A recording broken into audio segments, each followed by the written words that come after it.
বিএনপিকে ভোট দেওয়া যাবে না।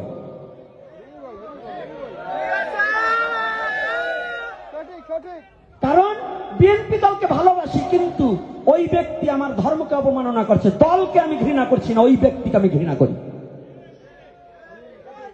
কোন দলকে নয়। কারণ রাজনৈতিক প্রেক্ষাপটে এক দল যাবে আর এক দল আসবে, এটাই পালা বদলের নিয়ম। চিরদিন সবাই থাকবে এমন কোনো কথা না, কিন্তু আমার ধর্ম চিরদিন থাকবে। আমার ধর্মকে এত বড় সাহস পেল কি করে হারুনুর রশিদ? ওর বাবার জন্মের আগে আমার সনাতন ধর্ম ওর এত বড় পাওয়ারটা দিয়েছে কে, যে আমার ধর্মকে শয়তানের ইবাদত বলার মতো যোগ্যতা ওর এত বড় পাওয়ারটা দিয়েছে। কেন এত বড় সাহস পাবে? আমি সনাতনীদের জানিয়ে রাখতে চাই, যতদিন পর্যন্ত এই জাতীয়তাবাদী বিএনপি দল এর বিচার এবং এর শায়েস্তা না দেবে এবং না করবে, আমরা তাদের পক্ষপাতিত্ব হব না।